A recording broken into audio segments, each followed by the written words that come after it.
Yeah, so Prince is dead. I was crying a little bit.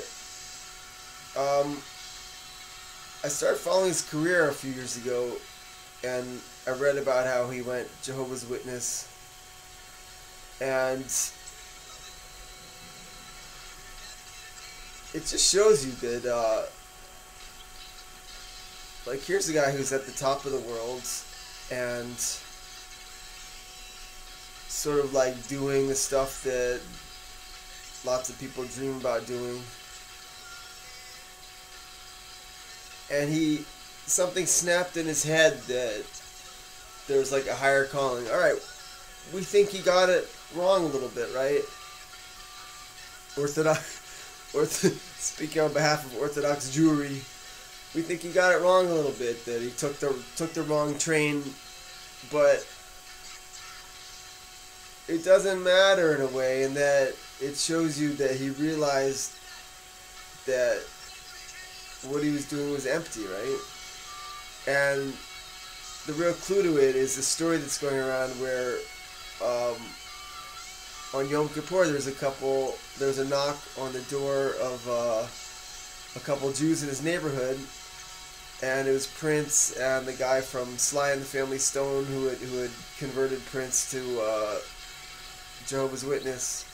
I think I'm not supposed to say that word. It's one of the Torah rules. The J witnesses, and Prince and the guy, these international music stars, they were there like passing out the watchtower to these Jews. Like, okay, right, I'm against it. I'm against missionary work. Yada yada yada. Of course, but the moral of the story, the Prince was, this guy at the top of the world was realizing that, like,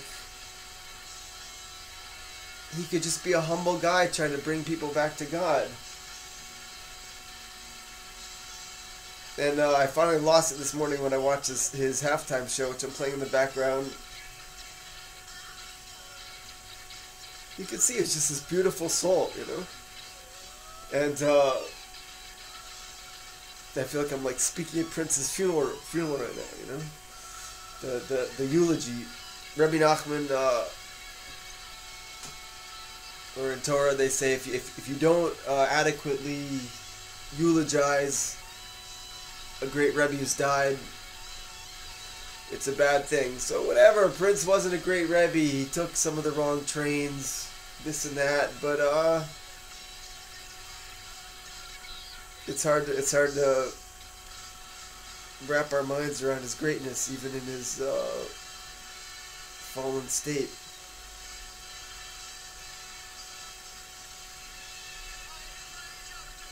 And they have the video with him talking about the Illuminati and the chemtrails. He was dialed into the underpinnings of the big mess, but whatever. So just thinking back on his life, I keep coming back to this thing about how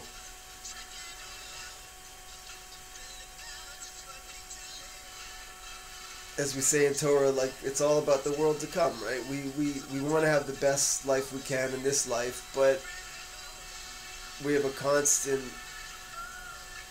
our heart's constantly attached to the fact that this world is like a dream, right? When you're dreaming,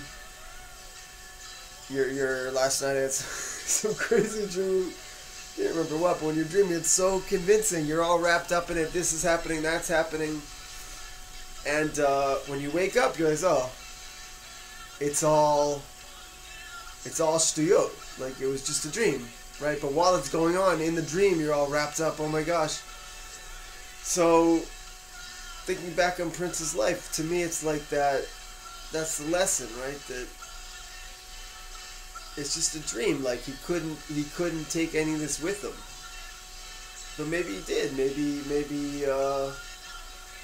God's giving him a good deal here because he tried to come close.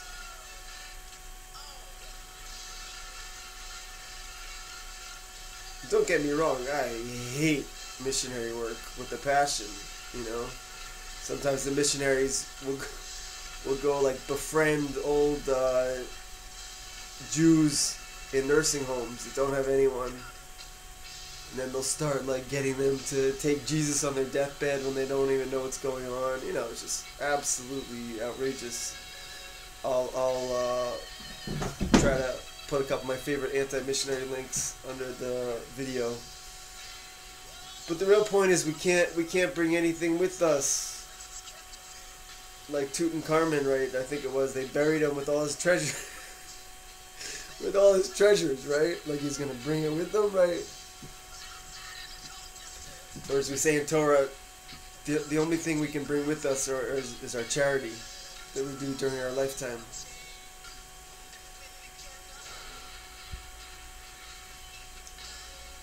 The only money we get to bring with us is the charity we give during our lifetime. So Tutankhamun and those guys got it wrong. A little aside on that, they in one of these Egyptian tombs they found a honey jar with honey that was apparently 2,000 years old, and it was still preserved, like it was still edible, right? Just showing you what incredible healing food honey can be. Honey, propolis, bee pollen, royal jelly.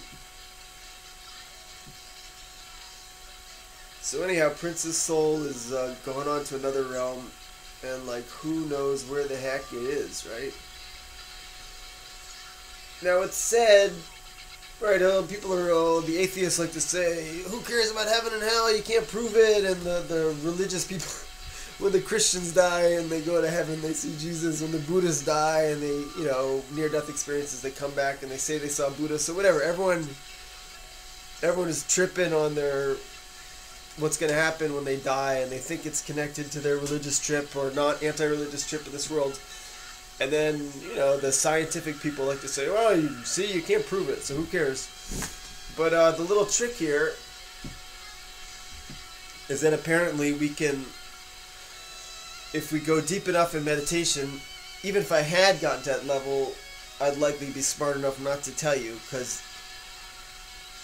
it's said that to reveal our level in meditation, we can lose our skills and people can think bad about us, whatever. We're supposed to be a little hidden, but don't think wrong. I'm not at some impressive level yet, as you can tell. But apparently, if we get at a deep enough level of meditation, we can see the heavens and the hells in this lifetime. And people think, oh, it's a metaphor. No, not a metaphor, right? Like, it's said that certain people can wake up within their dreams, right? They're dreaming, but they can be awake. Certain people can see the heavens and hells now, like literally, right? Remember that movie, The Sixth Sense? Some people I know that did a lot of research about ghosts and reincarnation, they said that movie was very close to the research about people that actually know about this stuff, you know. The little kid could see the dead. I had a friend once who was like very pure person, kind of innocent, and they told me they were chanting Tehillim once, and the whole room became cold, and the spirit of some dead person came to them, and they got scared to heck and just stopped. So you think that's BS? Whatever. Someone I know, there's a rabbi I'm connected to that doesn't like his name mentioned on the internet, and someone I know very well said that that rabbi came to them in a vision, like in their house. You know, not while they were asleep, like they saw their spirit, so to speak. Okay, so whatever. Who cares? The only reason I'm mentioning it is because all this so-called metaphysical stuff I talk about, you don't have to believe me, you don't have to not believe me. If you go deep enough in your meditation and consciousness, it's said that you can see it. And if you don't believe me, dafka, you won't go deep enough just not to see whatever. It's ridiculous. It's good to develop our subtle awareness, right? If you play music for a Juilliard trained musician, they can hear at such a deeper level within the music if you play it for a regular schmo. Similarly, we can train our consciousness to observe reality at much more subtle levels. And there's all sorts of people doing this that are doing it through unkosher kind of means. So we want to do this in a safe way and a practical way. So anyhow, Prince is dead. The artist formerly known as Prince is dead, and what a beautiful neshama. Even if he was tripped up on weird stuff like, oh, yeah, I read about him a few years ago, how he became a J witness, and they're really into the name of God, right? That's like part of their trip, the name of God, and this is nanach, like the names, the special names of God have so much power. So that whole movement, they kind of trip out on one name and they spin it in the Christian way that we think is off base in general. Of course it has some benefit to it, it's just we don't believe Jesus was the Messiah. Big deal, right? Like, it's okay if you believe it, it's okay if we don't believe it. We're not going to force it down your throat. We'd appreciate it if you don't force it down our throat.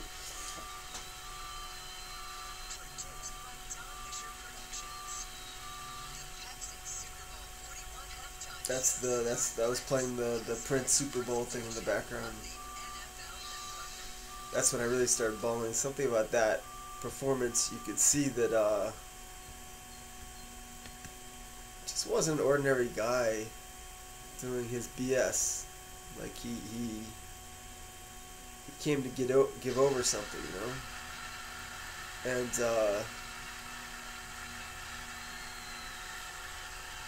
that's the point I'm trying to make here, was what he came to give over was so great. And it was also kind of BS, right? Like half-naked models dancing around and all this murky sexuality. But whatever, he used it as a springing board to try to bring something higher into the world, right? At the end of his life, he was open and that he was a J witness, and like, he wasn't ashamed. He was trying to lift it up. The idea is whatever we get into in life before tshuva, before trying to come close to God, once we really start to try to come close to God, we can either totally let that thing go, or we can try to lift it up.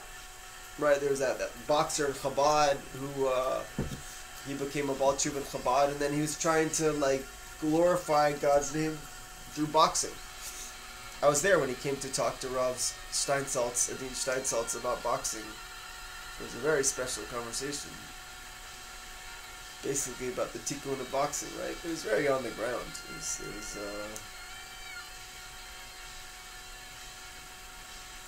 So everything in our life that we're attached to, we either have to lift it up or throw it out. It's like a boat that's sinking. If we have stuff that's weighing down the boat, we gotta throw it off the boat, or we have to somehow make it into what keeps the boat afloat. So Prince is dead.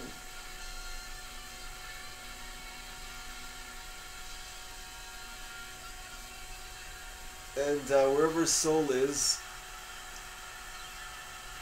if we go deep in our meditations, we can connect to it.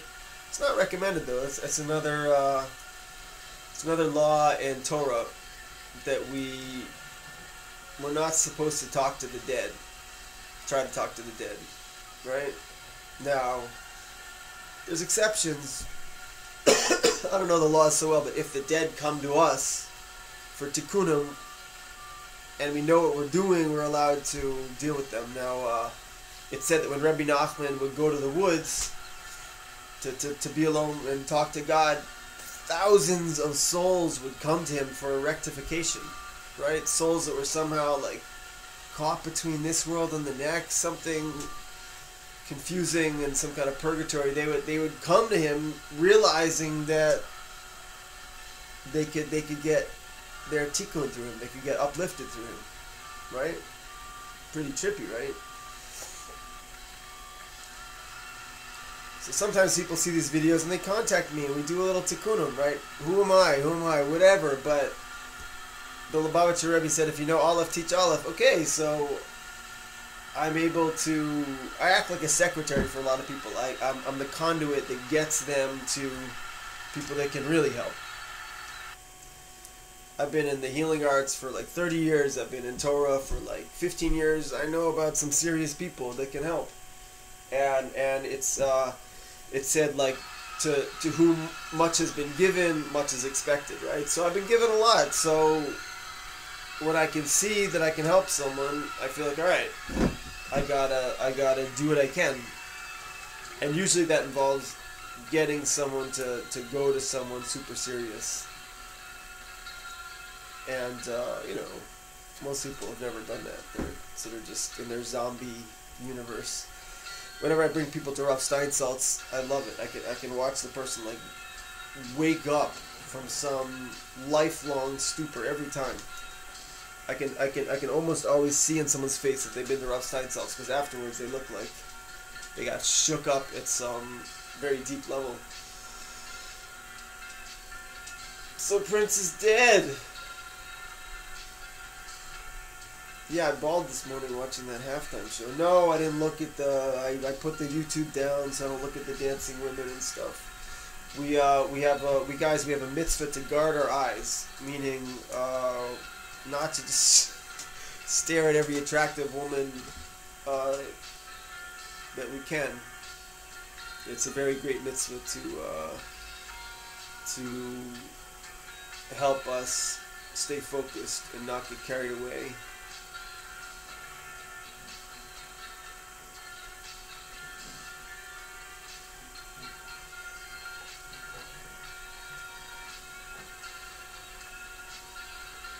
And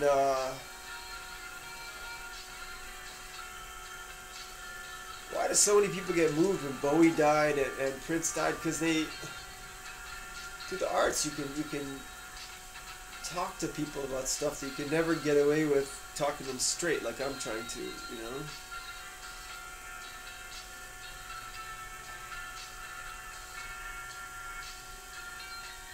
And it's like their music would schlep people out of their zombie world, right, into this kind of better place. And it's such fantasy, right? A song, when the song's over, people go back to their lives. But it's like a glimpse of this world that we're all going towards. The world of Mashiach, the redeemed world, and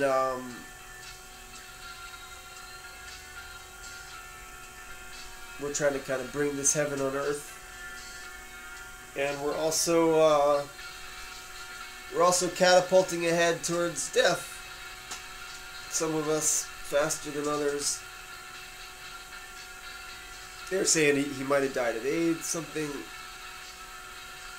If you watch a couple videos back, it's all about how you lose your power through, men lose their power through too much sexual activity, their life power. But boy did that guy have a lot of life power, Prince. So whatever, if Prince's soul can hear me now, should have all the blessings, should go towards the one God of the Jews.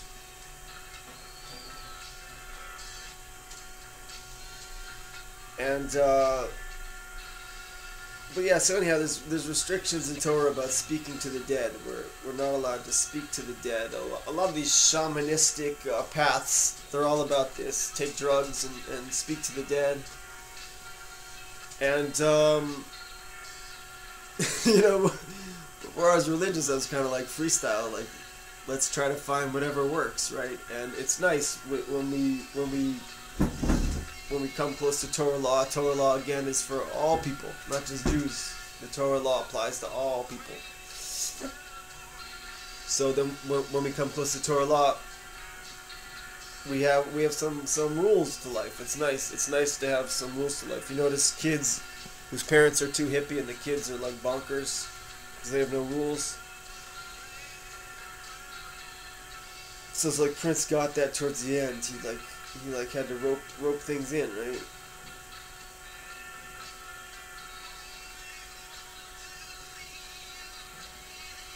I'll try to put Rod's video below. This is a great guy. He used to be a big mega church preacher who came to Torah. He's bringing a lot of people back now, and I'm just sad that, like, I told Rob Perets about Prince a few years ago, how he became a J witness. I was trying to get Rob Perets to go after him, and I was lazy about it. Like, Rob Perets probably gets him better than anyone. There's a chance I might go with Rob Perets to LA this summer for a tour if anyone wants to be connected to it. He's a special heavy metal rabbi. And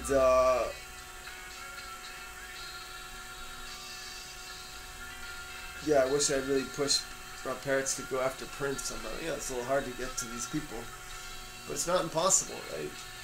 I've had this idea before that for each star that we know we could connect to, we should have a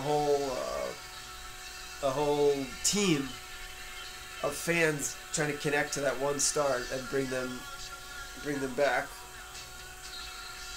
And I'll post the link below for Sullivan, Rav Sullivan in LA. He's doing that. He talked to Lindsay Lohan about nanach and Jennifer Aniston and Carmen Diaz, right? What is going on? Wild stuff. Articles have been in the news about Lindsay Lohan studying the Quran now. It's got to be connected to that at some level, right? Sylvan woke her up. Rav Sullivan's connected to Rav Bezinson in Tel Aviv, who's got a great breslov scene in Tel Aviv. Everyone should check it out sometime. They all used to be crazy musicians, most of them. And then they came to Torah, and they're still crazy musicians. So Prince is dead, and all this, you can't take it with you. All this fame, and money. When you die, where does it go?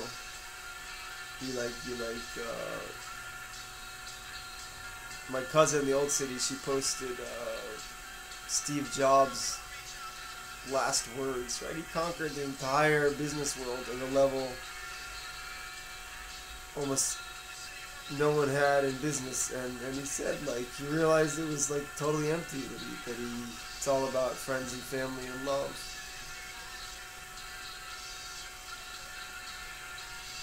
Yeah, I also cried the other day watching clips from that stupid movie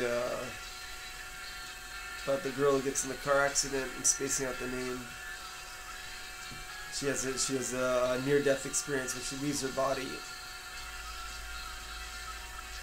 and she realizes all this like teenage love stuff compared to the big picture is so cheesy. So we shouldn't wait for death to call our bluff, right? I've seen it again and again because I work in medicine that most people, they don't open up until they get really close to death. Someone I'm very close to, we always have a hard time connecting. And they were telling me about the death of their best friend, and suddenly they were totally there, right? And then the next day, whoop, just like back to like pretending there's no world to come. World to come is the term for death, like what happens after death. The world to come. We have the world here, olam, and the world to come that it's mysterious.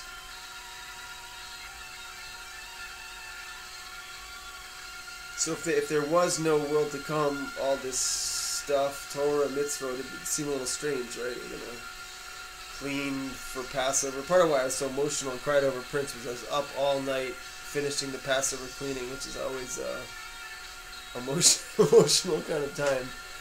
For those of you that know about it, it makes this kind of raw.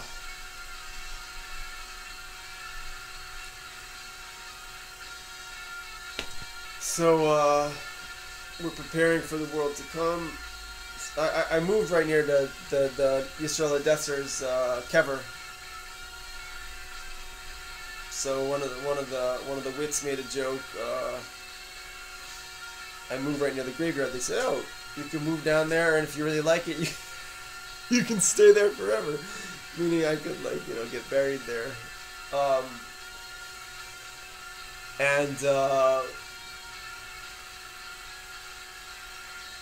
In Breslov, most of us go to the kever, the grave of Rabbi Nachman, and I'll tell you, it is not a small thing. I thought it was going to be BS, and, I thought it was just some shtick. And I went to some really big rabbi who has nothing to do with Breslov, never told anybody to ever go. All these people were telling me to go, I didn't want to be bothered. So I went to this big guy, really big rabbi, like huge, tons of followers, and he was. I told him I was having problems with my dreams, or I couldn't sleep well, and he was like, "Oh, you should go to Umman." And all his followers were like, "What the heck?" Like he never told anyone to go to Umman, right? They're like, "Why?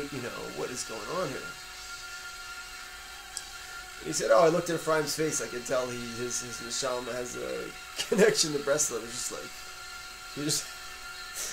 he kind of said to the people, like, "Can't you see that? Like, isn't it obvious?" So I went right away after he told me, and boy, changes everything, Before I went, I would read Rabbi Nachman's books. I'd be like, "Oh, that's cool," And then after I went, it's like it opened up to me. I thought, "Wow, that's a little more than cool. That's where it's at." If we had just gotten Rabbi Nachman's books to print,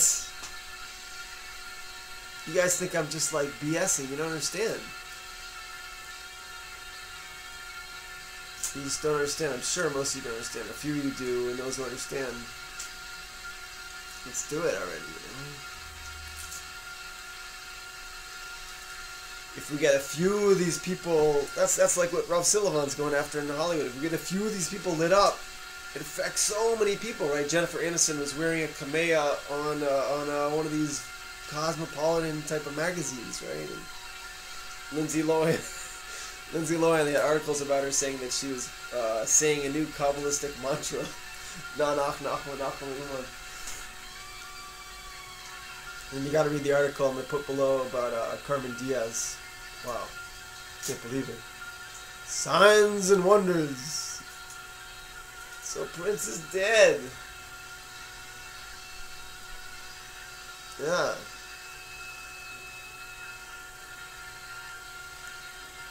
I was reading about the last shows of the Grateful Dead, which I'm sure aren't the last shows because they seem like they kept going. But the writer was saying, why does it make everyone so emotional? Because like maybe the first song someone had sex to, the first song someone did LSD to. I never did LSD. I'm innocent. These songs connect to these totally archetypical experiences we had in our life that were so meaningful to us. So these silly songs were like theme songs, right?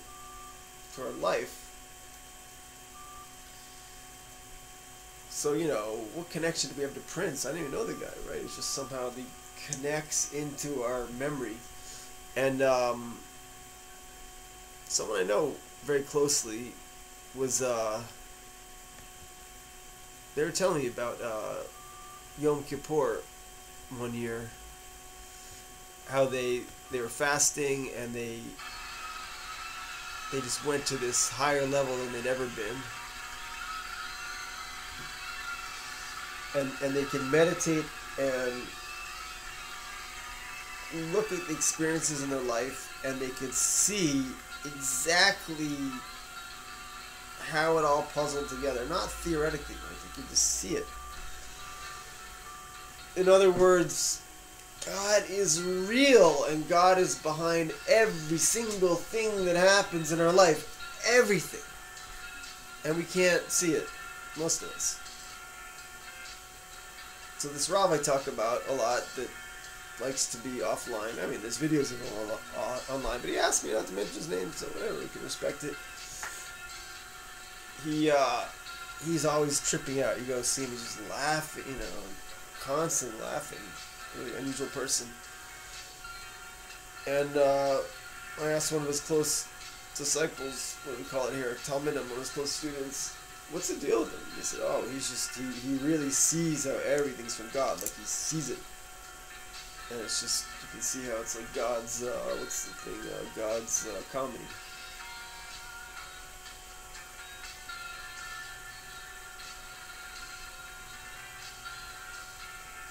We want to be practical. These talks and our studies, they're not about just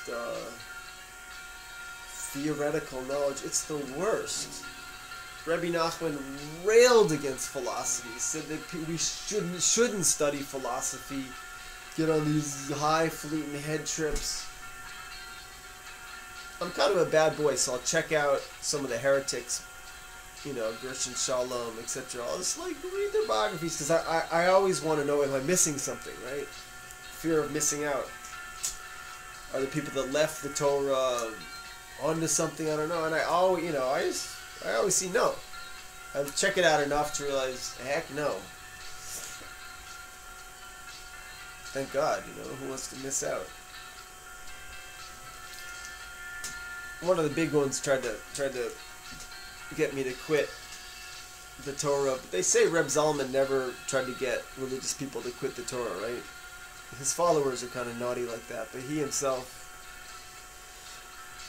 I know someone at chabad that knows him quite well, and he said, I knew his whole story quite well, he said he never once tried to get a religious person to quit keeping the mitzvah. Oh, Prince is dead.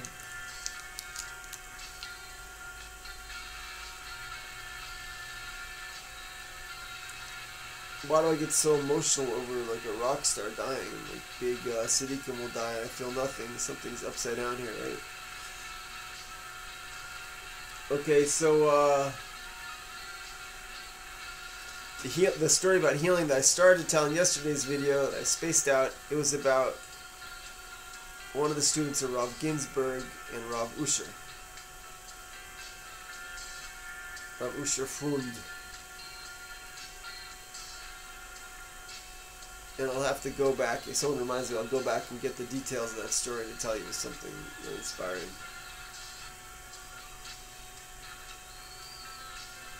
The moral of just about every story is that there's always hope. Right? There's always hope. A lot of people, they try to, drag me down. They'll be like, I'm depressed. So I'll say, no, let's bring it up. No, you don't understand. Sorry, people. There's no Ein Yush. There's no despair. Whatever happens, we can use it to go up and up and up. Not in a fake way, God forbid. In a true way, because God's behind it.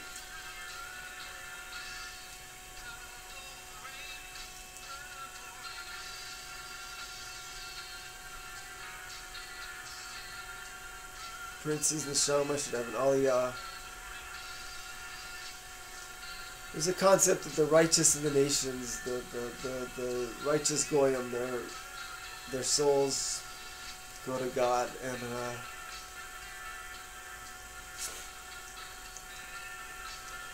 I hope that God looks upon him as a righteous goy.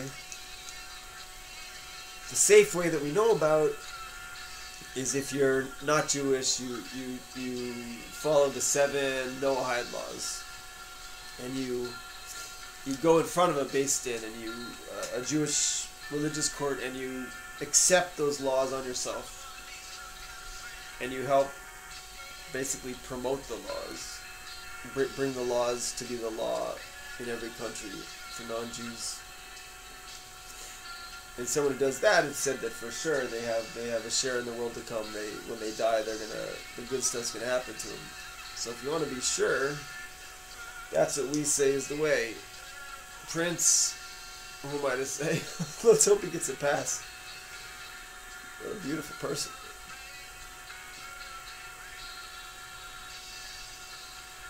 Alright, so we should all love each other, forgive each other,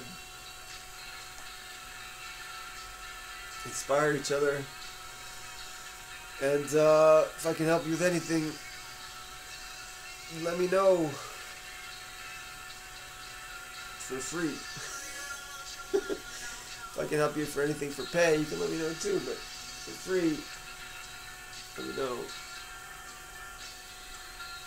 The only currency I get to take with me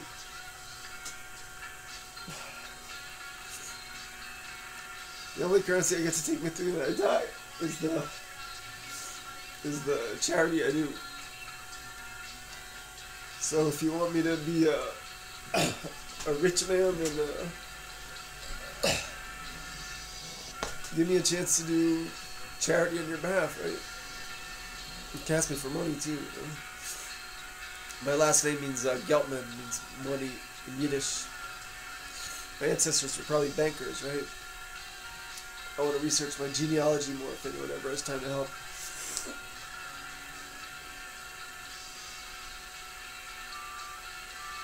That's a picture of the energy system of the body in the acupressure system I practice. We should all be healthy. We should all be healthy in this life so that we can best prepare for the world to come.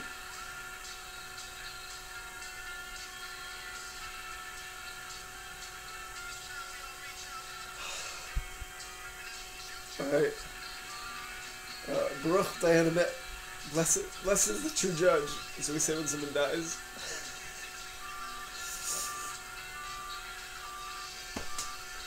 Thank you, Prince. Thank you, God. Nanach, nach, umman. And good Passover and blessings from Jerusalem.